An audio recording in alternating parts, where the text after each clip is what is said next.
All right, welcome back to It Hurts to Be Pretty podcast. I'm Angel. And I'm Lexi, and we are getting into the subject of mental health today. I'm really, really excited. Yeah, we have a very special guest from Brain Code Centers. Centers, yep. We clearly need some brain help Sorry, today. I've been in an airplane all day, so all morning. Feels like all day. But we are so excited. I met you briefly at Toro. Yes. I walked in, and these two hot girls approached me, and they're like, "You need to come in." And I was like, "Wait, where?" Wait, for what? For what? Rachel and I were out for my birthday, and our other girlfriend who was with us is like, "No work talk tonight." First place we go, we saw you, and we were like, "We'll be back later. We got to go Every now." damn time. Yeah, can't help it. It's a sickness.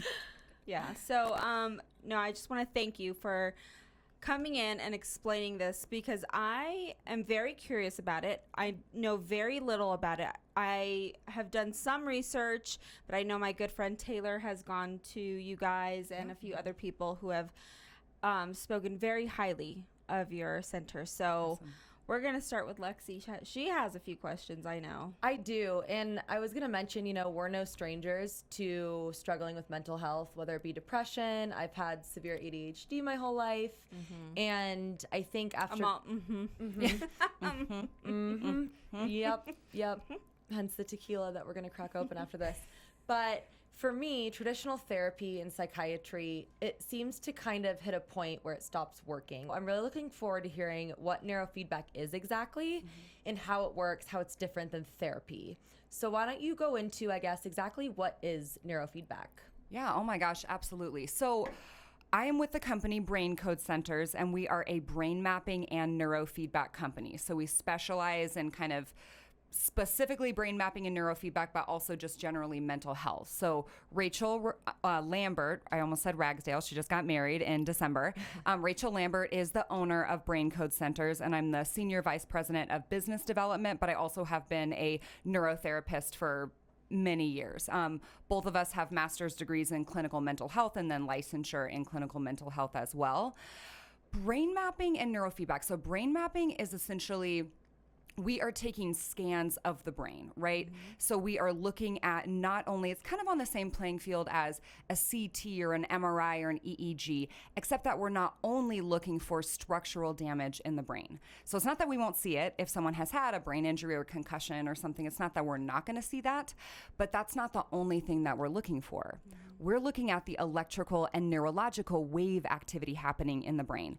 And literally everything is going to show itself to us in a neurological pattern. Anxiety, depression, ADD, bipolar, trauma, PTSD, brain injuries, sleep issues. All of those things manifest themselves within patterns. And that's really what we specialize in and what we're looking for. And then the actual neurofeedback treatment, so that's what we start with, and it's kind of our map, if you will, to tell us even what's going on. Because mental health psychology is an interesting field in that it's the only field of medicine that we don't measure the organ that we're going to treat, right? If you've ever been on an antidepressant or an anti-anxiety or something, you didn't have a scan.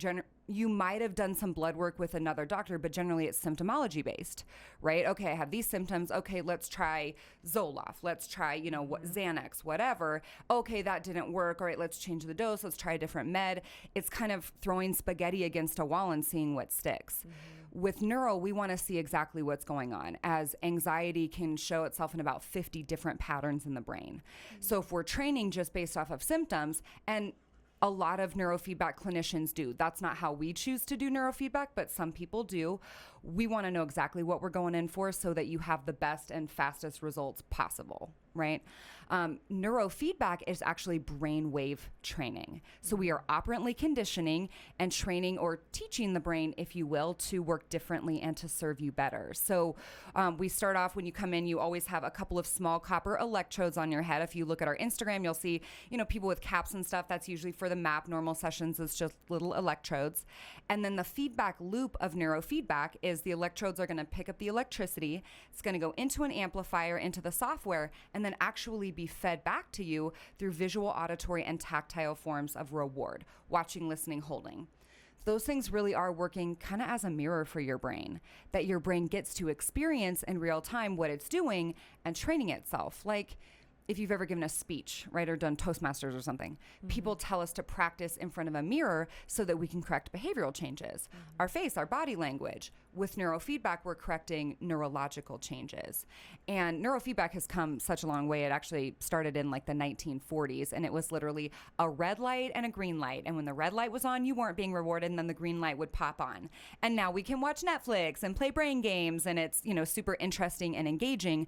But essentially, we are rewarding the brain through novelty forms of stimulus, lights and sounds and action, only when it's producing the wave activity that's favorable to you, creating new neurological patterns and committing those to permanency, changing that brainwave chemistry. That's incredible. And I think, so my question is, does this work in combination with additional therapies or medication, or is this a replacement for that? Great question. So here's what I would say about medication. And I think that medication, there is absolutely a time and a place for it, right? I think probably as a culture, we are over-medicated. I see people come in on multiple different types of benzos, which is a specific type of medication that is really addictive and hard to get off of, and these other things. So I'm more of a believer that medication should be kind of a short-term fix while you're looking for a long-term solution. And I would say as a culture, we tend to use it as a really long-term solution, and I don't believe it should be designed for that. So many people come to us to help get off of medication. Right now, let's say that you take a regular anti-anxiety medication and people are like, well, I've tried to get off of it, and every time I try to get off of it, I feel crummy. Well, yeah, because really nothing has changed, right? Medication is changing your brain momentarily, which is why it has a shelf life, which is why you have to keep taking it. So when you stop taking it, nothing has changed in your brain that it doesn't need that anymore. It still does. Versus with neuro, if we're changing your brain as you start to wean down on that, let's say, the medication is taking you down and we're taking you down. Okay, well, now you're getting the double whammy, so you need to wean off the medication so that the neuro is now doing what the medication was doing, but permanently teaching your brain to do it on its own. I have a question. Yes. Are you guys able to diagnose bipolar anxiety? Like, after the scan, are you guys certified to say, like, so you are bipolar? Great question. So our licenses do allow us to diagnose. So we are allowed to diagnose. Generally, we choose not to, just because I think that kind of labels are really thrown around a lot, right? That we have these kids who have just, like Lexi, you had said, about, ADHD. I see so many young people diagnosed with ADD, ADHD, and then I look at their brain scans and they really don't show a pattern for it, right? And it doesn't mean that they don't have the same symptomology. They absolutely do. It's just a different neurological pattern. So I would say we tend to be very selective. Like we generally don't. If there are insurance purposes and we need to put a diagnostic code, we will and we can. But I tend to shy away from it just because perhaps someone's brain does show a pattern for bipolar. Ultimately, the symptomology might be, impulsivity, some anxiety, things like that. I'm going to treat that with neurofeedback either way, whether I give them a diagnosis or not. So there's not always a need for it. Got it. How many sessions does it typically take for someone to notice a difference? Yeah. And what's the time frame? Yeah, definitely. Everyone's different in kind of the total amount of sessions that they need. Everything that we do is completely individualized and tailored. With the way that Brain Code Center does neurofeedback, there is absolutely no kind of one size fit all, right? But I would say most people generally within around 10 to 15 sessions are starting to notice some change. Whether that's, oh my gosh, I'm noticing myself sleeping a little bit better. I'm waking feeling more rested. I'm noticing myself focusing differently. I don't have as much anxiety. It's kind of like going to the gym, right? It would be just kicking if we could go to the gym and have, a banging body in like 5 days. That's not for real. The dream. That's always the dream, right? We go on a diet and 2 days later we're like, I've lost 50 pounds. That's not real. It's kind of that For slow, Lexi, gradual change. Maybe it kind of is. She doesn't go to the gym ever and can wear a wrestling suit. She actually said that. She's like, I don't like suit. working out. I'm like, really? Yeah. That body doesn't work out? That's cool. I know That's it's fine. great for mental health though, and that's something else as well. I noticed I'm so much less focused. I'm sleeping terribly, and I'm moody and pissy all the time because I haven't exercised. So Exercise is so good for your brain. Yeah. Absolutely. So I kind of want to get into some type of tips at home we could do that kind of correlate with neurofeedback for certain mental, what's the correct terminology? Not disorders. I don't like saying disorders. Well, I mean, It is. Yeah, I mean, I would say that we're very sensitive about mental health, right? Especially now with our culture.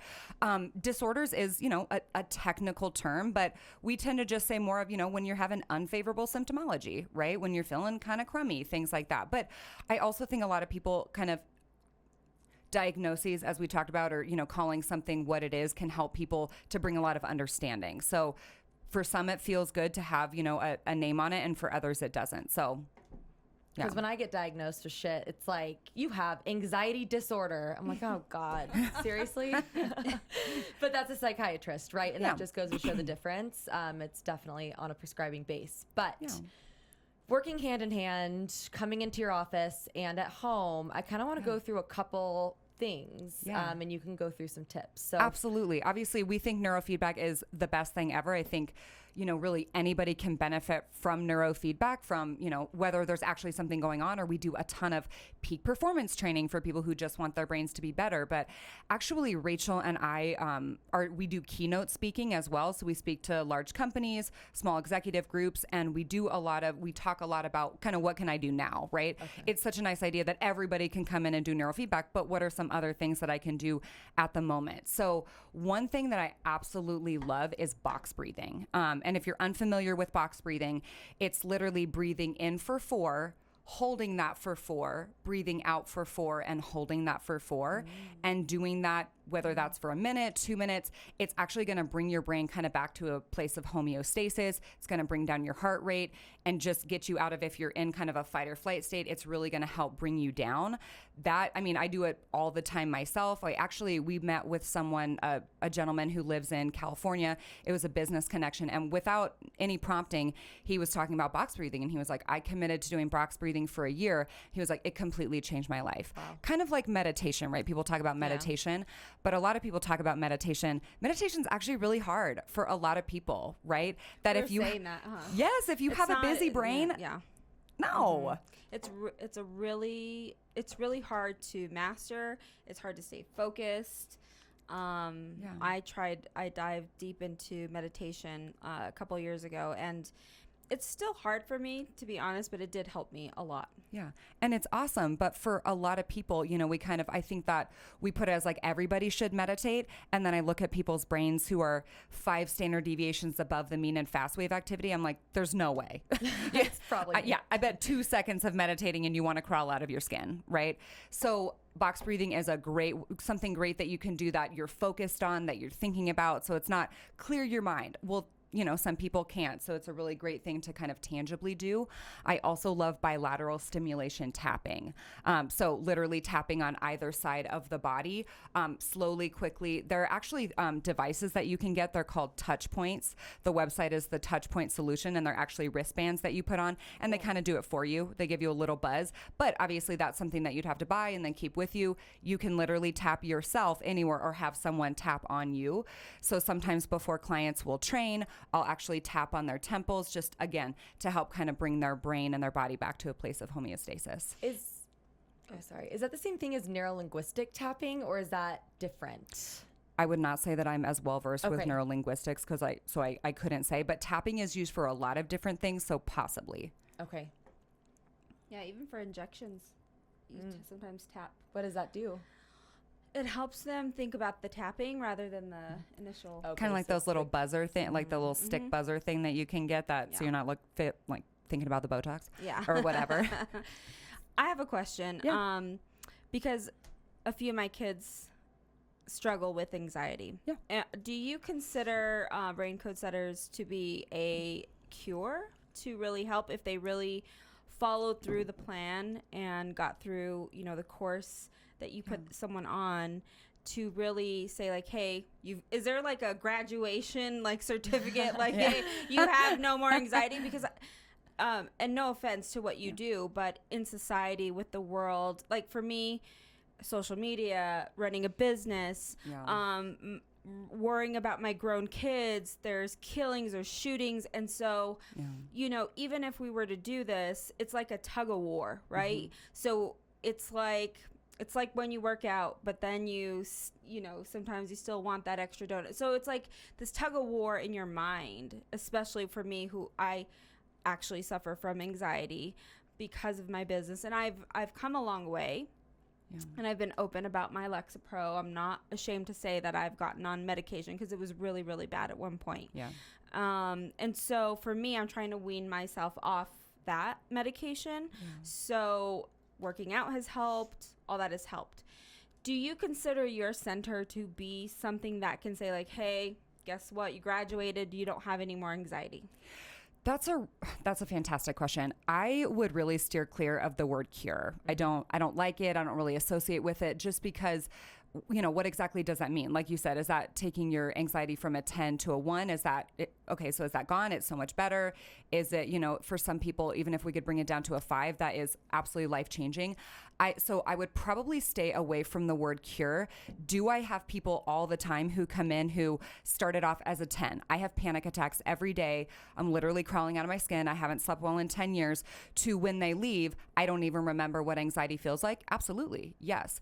I still wouldn't use the word cure. And kind of to touch on what you said, I completely agree, right? We live in a world that is, even in the last couple of years, friggin' stressful, right? You can't turn on the TV. You can't get on social media without being bombarded with really tragic things, right? And also, when you're a boss lady, you're, hustling, that also brings a certain amount of stress and anxiety.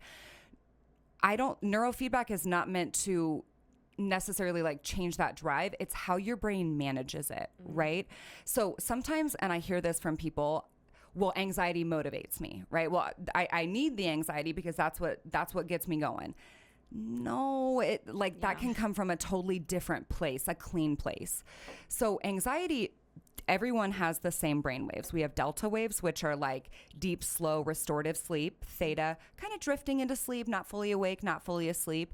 Alpha is a receptor wave that kind of helps push your brain around up into the fast, down into the slow. Beta should be clean, focused energy. Too much and we're overstimulated, too little and we're undermotivated. And then high beta is our fight or flight, right? Like literally I'm being chased by a bear right now. And we need it. We absolutely need high beta. If you are about to rear end the person in front of you and you slam on the brakes, woo, that high beta kicks in because you are, your safety is in jeopardy, all these things. We should, if our brain is really healthy, transition back out of that in about 30 seconds. Some people live there. A lot of us live in high beta, right? We sit there all the time. And that's why we take things like Lexapro, right? These things that help chemically bring us down. The goal of neurofeedback is to be able to teach your brain to go in and out of these brainwave states in a really healthy way. If your brain sits and lives in high beta, 4 standard deviations above the mean, you're going to feel pretty crummy. It's going to be pretty awful, right? Yeah. If we can teach your brain to utilize more theta wave activity. So, hey, when something stressful happens at work, as it will, right? You own a business. Rather than that immediate, right? That chest tightness, that brain racing, that, oh my gosh, the sky is falling. What if it felt like, oh, okay, yeah, something happened. I'm going to handle it. I did handle it. Now it's done. Well, do I have to go into that state of fight or flight? Right now, probably yes. The goal is to teach your brain to not necessarily have to get up to 100, right? I hear this from people. Well, my kid or my brain or whatever goes from 0 to 100. Oh my gosh, they just fly off the handle. The reality is your brain's probably never at 0. The reality is your brain probably actually lives at a hot 95. So then when it's triggered, we freak out and it feels like we went, 0 to 100. We didn't. If we can teach your brain to sit at 20 and then something happens, maybe it gets up to, 35, but that 90 is really no longer even an option for your brain. Yeah. So it's not that we're, we're going to cure all anxiety. We want to teach your brain to be flexible. We want to use your neuroplasticity to ultimately serve you better. Is daily box breathing something that can help with that fight or flight over time, or is it going to require coming in and retraining the brain? Like if you constantly are having moments of panic and fight or flight, would box breathing in that moment kind of calm your body down, signal it to relax, or is there something someone can do when they feel those feelings coming on to prevent it from worsening? So great question. I would say most things, mental health, right? And like counseling, things like that, which I'm a huge proponent of and think is the best. That's more on the what do I do when this happens, right? We have a lot of tools of when I have a panic attack, when I get anxious, when I feel depressed, what do I do? Neurofeedback is the how do we keep from getting there in the first place? Yeah. So I would say if someone was extremely dedicated and was doing box breathing, tapping every single day, I believe over an extended period of time, it can change brainwave activity. That's also then the question, like, you know, people are like, well, I do it. Do you do it super consistently? Are you doing it, 100 times a day? It's kind of, we have these, monks in Tibet who can sit in a theta place, all day long. I don't have time to meditate for 10 hours a day. Like, your girl's busy. So neurofeedback, I feel like, is such a more tangible, hey, come in, let's train twice a week. Let's maybe do 50 sessions and kind of, get that rolling and get your brain to a better place a whole lot faster than, somebody definitely could be dedicated enough to do that for, years on years.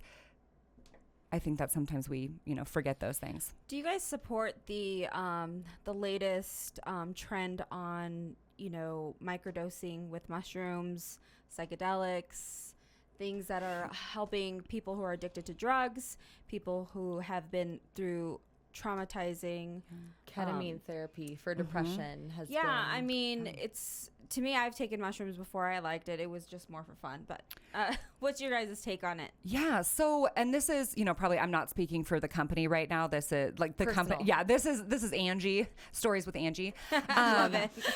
I definitely, I think that there is such a place for ketamine. I've seen some really cool, results with it. I haven't necessarily seen it be long-standing, right? Somebody who maybe does ketamine might feel differently. The clients that I have seen who have done it, it's more of a, I need to feel better right now, so I did it. Here's what I would say about microdosing. I have seen some really cool research come out about it, and the brain scans that they've done before and after. Here's the hard thing about that. What are you getting? Where are you getting it from? Right. What is the dose for your... None of those things are really super researched and regulated. So I would not recommend it to a client because I have... Did you go down to 16th Street and buy some drugs? You know what I mean? Like you growing it in your backyard? Like what are we talking about here, right? Totally. So that's not something that is regulated yet. So, and I've had people come in who have had some really bad trips who it was less of the micro and more of just the getting high. So, pros and cons to that for sure. So one of my friends, he had done acid. It was recreational use. And after that, he has never been the same. Yeah. Is that something you've seen before also? And how does that kind of work? Because that scared me away from psychedelics for a while. For a while. I said nothing. For a minute. I was scared for 2 weeks. But it really, he is a shell of a human. Yeah. He is severely anxious and a little bit of multiple personality disorder now. So that's, once again, right, to what I just said, that's the reality, right? That, you don't know what you're getting. You don't know what you're taking. Right. There isn't like a, hey, for your weight to get only this high, so we used to have neurofeedback. We were the contractors for Aspen Ridge drug and alcohol rehab facility. So we actually have specialized in addictions and whatnot in tandem with neurofeedback. And there is some really incredible results with neurofeedback for addictions, right? Not that I'm saying your friend was addicted, but basically drugs on the brain, right? So we have done so many brain maps on people who have been addicted to, all different kinds of drugs, heroin, meth, all these different things, acid. And there is a lot that can be gained back. Your brain is neuroplastic. It is willing to change. There also is the reality that some damage is done, right? So I would definitely encourage your friend, hey, go in, get a brain map, see if they're, kind of what is the situation, where are we at? And that, I think, is the beautiful thing about a brain map, that it's going to tell us hey, here's what's going on. Here's where we are. Obviously, we don't have a brain map from before that situation for him, but we can probably give him a pretty good idea of, maybe where he was at before and probably what was caused by that situation. And then, his brain also might have snowballed, like maybe, getting into a, super intense state of high beta prefrontal cortex where he's really reactive. And now his brain has kind of snowballed and it maybe was 3 standard deviations above the mean. Now it's 6, right? But I really do believe that the brain and the body are capable of healing themselves. A lot of times we just need help doing that. And kind of the good old boy, like just, wish it away. No, we all need help. And neurofeedback is a way to give your brain that help. I was going to ask a question real quick. What is one story that has blown your mind that you can think of that is like, wow, this is what keeps me doing what I do? Because I know in my industry, I'll see a wow before and after, and it changes their life. It's my drive to keep going. Yeah. Can you tell me a story that... Oh my gosh. I'm sure you have a lot. I could probably give you 1,000 stories. And I was so blessed to have been in clinical for so long that I treated people myself, right? That, now I do our business development and I do all of our consultations. So anyone that's going to come into Brain Code Centers and want to do neurofeedback has to meet with Rachel or myself. And we love that. That's why we keep it kind of so close to the chest that we want to be able to do that. But I was in clinical for so long that I was able to treat people myself. Oh man, kids are pretty powerful stories because kids have a harder time advocating for themselves, right? That we have kids come in and parents are, my kid is so wild. My kid, has really horrible behavioral issues and stuff. And brain maps are like a visual form of grace. You look at them and it just brings so much grace and understanding for couples, for parents with kids, just to understand they're not choosing it, right? It is literally happening in their brain neurologically. We do actually train a lot of kids who have been adopted, and that is such a kind of a niche population that, their trauma, and when I say adopted, even from birth, right? Like picked up from the hospital, well, they shouldn't have any problems. They were perfectly healthy. Inner utero trauma. There's so many things that happen. And these kids, are showing all of these signs of really severe trauma, and people are confused because they, quote unquote, nothing happened to them. And I've seen kids go from, basically learning disabilities to excelling in school, being able to, look at their parents and say, I love you, and mean it. I mean, just, we've had parents like weeping in the offices. That is so powerful. I'm thinking of a woman, an adult, who she had some really severe travel anxiety, both in cars and couldn't get on a plane, no way, and like wouldn't drive. And by the time she was done, and she did maybe 45 sessions of neurofeedback. So this is not someone who, she did 200 sessions. No, she had a very regular program and had no problems driving. She actually flew to China on a vacation with her husband and texted me when she was like, I never thought I'd be able to do this again. Who am I?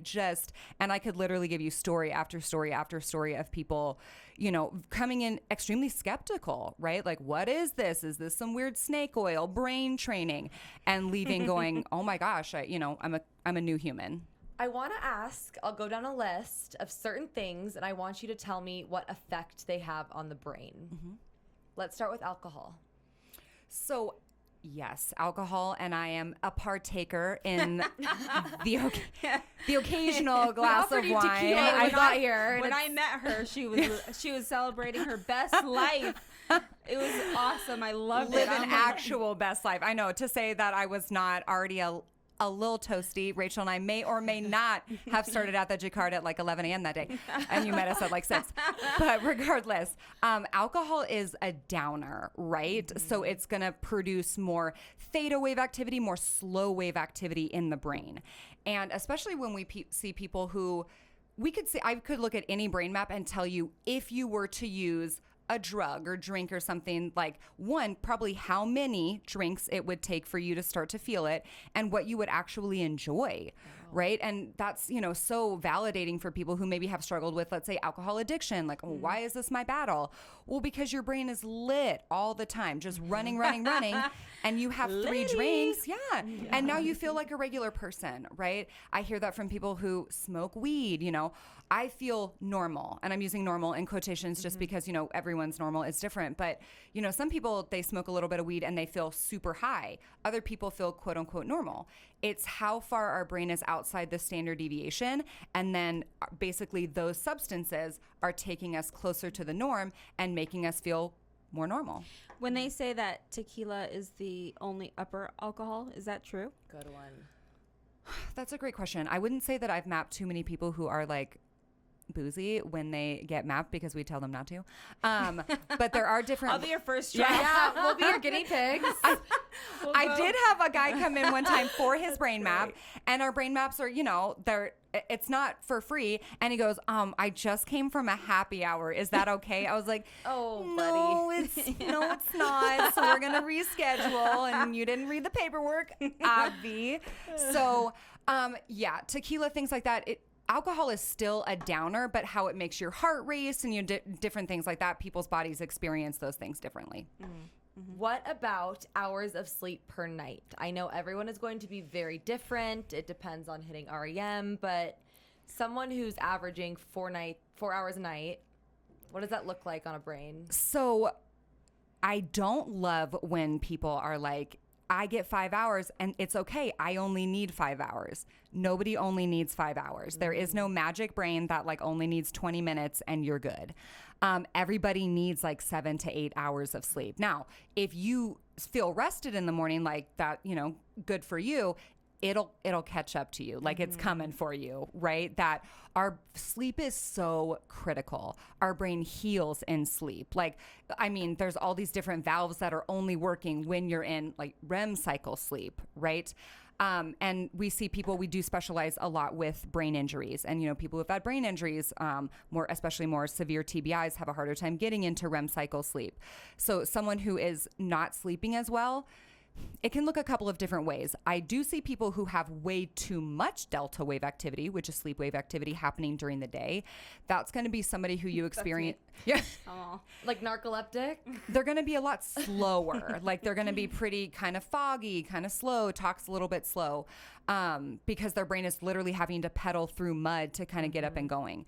You also then have people who are super, super fast, tons of beta and high beta, which is why when they actually go down to lay down to sleep, their brains are lit, right? So they have a hard time falling asleep. Maybe they wake up during the night. That's actually called beta spindling, where you have beta wave activity, which is awake wave activity, interjected within your sleep pattern. So you wake up throughout the night. I do. And then, then you have a hard time. When you wake up in the morning, you feel, foggy and crummy and, I feel like a lot of creatives and a lot of entrepreneurs have a hard time sleeping because my brain starts going. I'm always thinking about work all the time, but when I'm at rest, sometimes I'll think about like social media, what I'm going to post next or my next special, whatever. And it's really hard for me to just shut it off. I've been better now that I've exercised more. I've cut out alcohol a lot more, but it's definitely difficult. You more delta waves. Yeah. Is that right? Did I get that right? Delta theta, yes. Yes. And you're 100% right that I know a lot of, business owners, entrepreneurs, Rachel and myself included, I have tons of beta spindling and I have a lot of fast wave activity. And that's awesome because you get stuff done, you're successful, all those things. Your brain should be able to transition down when it needs to. And that's just the flexibility issue, right? That you might have some of that wave activity, but your brain really isn't able to access it. So how do you know if you've hit REM? So when I did my brain scan, whatever that was, he basically told me that it appears I probably haven't hit a real REM deep sleep in a very long time. Again, it wasn't someone who specialized in this industry, but how can you tell if you've hit REM? Is it based off of your dreams? First of all, when we drove back from Nashville and she was in the passenger, I have a video of her REM sleep. Her mouth was so open. hungover. You do? I do, and I'm hopefully we can add this clip. Oh my but God, she that's so had funny. her face against the window with her mouth open, Oh and my God. she was just out. Just not with the Yeah, living. but anyway, That's just a kidding. hungover REM. So you can definitely be sleeping, right? And like quote unquote sleeping and not getting good sleep, not getting restorative sleep, Yeah. but like eyes closed looking like you're sleeping, right? So the brain maps that we do, because obviously we don't do a sleep brain map. You're not asleep. We do eyes closed though, and your brain is going to spike different wave activity when your eyes are closed, as it mimics sleep to the brain. So when you close your eyes, your brain's like, oh, is it go time, or should we start going to sleep? So we can see what your brain is starting to produce. So we are able to tell you probably what your sleep patterns look like. Some people track their sleep more closely. I have an Aura ring that I track my sleep with. I also REM sleep is a fickle mistress to me. Like, she does not come around often, and I fight for it. So some people track their sleep differently. Some people, that psychs them out to track their sleep, but that would freak me out. No offense, but I'm like, I don't want to track my sleep. I need to know. I also don't track my steps. Do you know what I mean? Like, I don't give a shit how many steps I fucking walked all day long.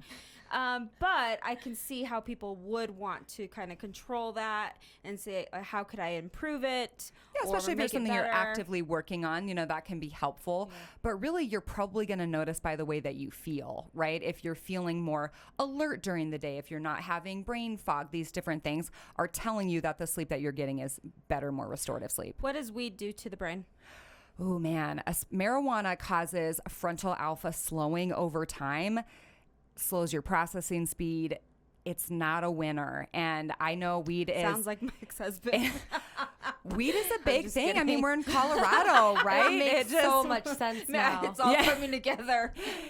It's tough because people are like, well, it's natural. Well, it's fine. It's healthy. It's all these things. I'm never going to be a proponent because I see what it does, long time to the brain. Especially, I have kids that come in and tell me that they don't smoke weed, and then we do brain maps. I'm like, are you going to tell your mom, or am I going to tell your mom? Like, you really? were, oh yeah, you or me, homie. Like, it's here. It's obvious. Wow. So, oh yeah, people think they can hide stuff in brain maps or just straight light in my face. Yeah, I'm like, okay, yeah. That's like when you're at the doctor, they ask how many drinks per week, and you have to fill it in. And you're like, one do on you average? drink? Yes. They're like, how many times? Yeah. I've said One my answer. a month-ish. Less than that even, maybe. I hate it. It's always it's like, do you drink on occasion or never? I'm all, is every day an occasion? It is. Survive another day. Well, this is a little shamey, so yeah. Well, what about Don't CBD? So just pure CBD for sleep. What do you think of that? Great question.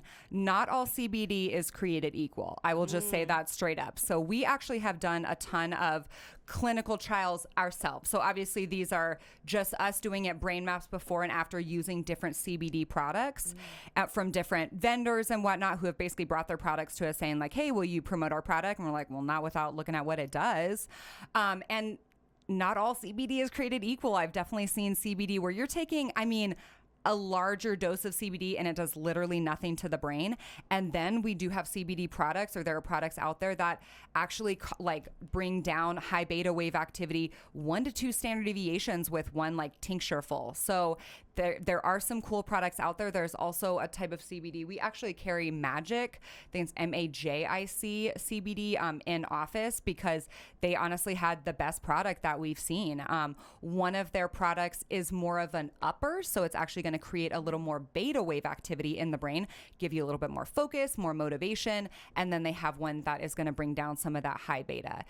None of it, it's not long lasting, right? It's more of that kind of, I need this at this moment. But I think there are some great products out there, but I think that there are some that they really don't do anything, so people are spending a whole lot of money not necessarily knowing exactly what you're taking, because it's like, oh, it says CBD.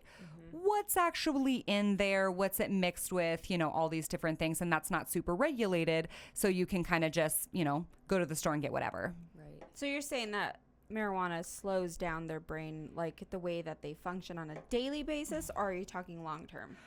I'm talking about on a daily basis and long term. So alpha wave activity is critical. We need alpha. You need it in certain areas of the brain. You definitely don't want a lot of frontal alpha. And people who I've seen who have used marijuana regularly over time have frontal alpha slowing. And just symptomology wise, it's kind of, the joke of like the pothead who's kind of slow and kind of, maybe not as intellectual these days, but actually though, it slows your processing speed and causes frontal alpha slowing. Your prefrontal cortex is where you have decision making. It's like the CEO of your brain. Yeah. So you're basically just pumping the brakes on your CEO all the time. Wow.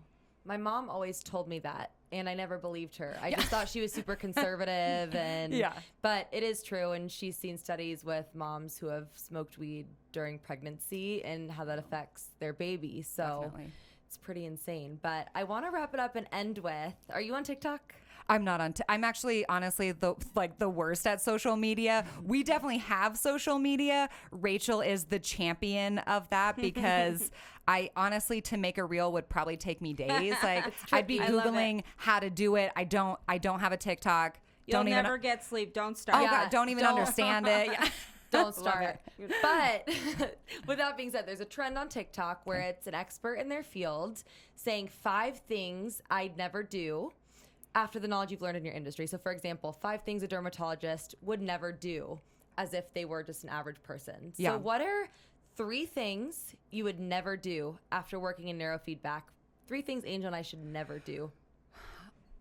Man, just off the top of my head, I would just never do drugs. It's, to me, that's kind of, your brain is 100% your best asset for anything, right? That as humans, we kind of tend on to focus on the neck down, right? Focusing on our bodies and building those.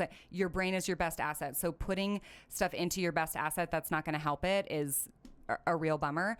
I would never work a night shift. I know that sleep is so incredibly critical, all those things. This is not I would never, because obviously I do, but I would really cut down on processed foods. Okay. Just what processed foods do to your brain. All this, what all does these, it do? all these synthetic things that we're putting in our brain are just obviously over the last probably even 20, 30 years, the increase that we've seen in mental health, right? Suicide rates, anxiety, all these things are through the roof. And if you look just trending wise, right? What are things that have increased? We process the heck out of our food, right? Eat more whole foods, drink more water. Those things are really, it's just brain food, right? All those things are going to really serve your brain better. Now, if you need the occasional pizza, you do you, don't hold back, eat it, enjoy your life. But a lot of our quote unquote health foods are really highly processed. So not I would never, but I would pump the brakes on a little bit. What do you think of this energy drink right here? So I don't drink energy drinks. I actually don't drink caffeine. I haven't drank caffeine in 10 years. Okay. Yeah. It just doesn't serve me well. So I'd make your machine blow up in your office. The machine would blow up? You would need a new one. They're like, this bitch is out of control. I don't know. Just smoking. Just literal smoke happening. We have everything going off, all these alerts. I'm kidding. You've really taken control of your health, and it's I'm great, better, but I'm still not where But I it's need to be. awesome, right? And like you said, you've noticed a lot of things like that. For Helps sure. manage your anxiety and those things. And that is critical. What we put into our bodies and what we do with our bodies, all those things affect each other. Your stomach is your second brain. So it matters. I just want to personally thank you for coming in and taking time out to explain this. And actually, I'm looking forward to my appointment with you guys because I've been dragging my feet. Mostly because I'm like, I don't want to know that I'm crazy. I already know I'm crazy. And that was my joke with it, you know? So, and I apologize. It's not anything to dismiss what you're doing. It was more of sometimes people are afraid to actually face the truth of what they're going through. Oh, it's intimidating, 100%. So thanks for bringing awareness. I'm going to make sure my son chops down his weed plants for this program. He would never. But Lexi? Yeah, thank you so much. And where can they find you? Where can they book an appointment? Absolutely. They can follow us at Brain Code Centers on Instagram. At Brain Codes, they can go to our website, braincodecenters.com. Like I said, they will always meet with Rachel or myself before we do anything. And I would say we are really great about making neurofeedback cost affordable, right? That's a lot of, people worry about, can I afford it? What is it going to look like? It's science. It's about your brain. It really is a visual form of grace to understand what's going on. And then obviously I believe that the treatment is completely 100% life-changing. So they can definitely come to us and we're happy to take care of them. Well, I'm excited to book my appointment. Thank you so much. Absolutely. You're welcome. Thank you.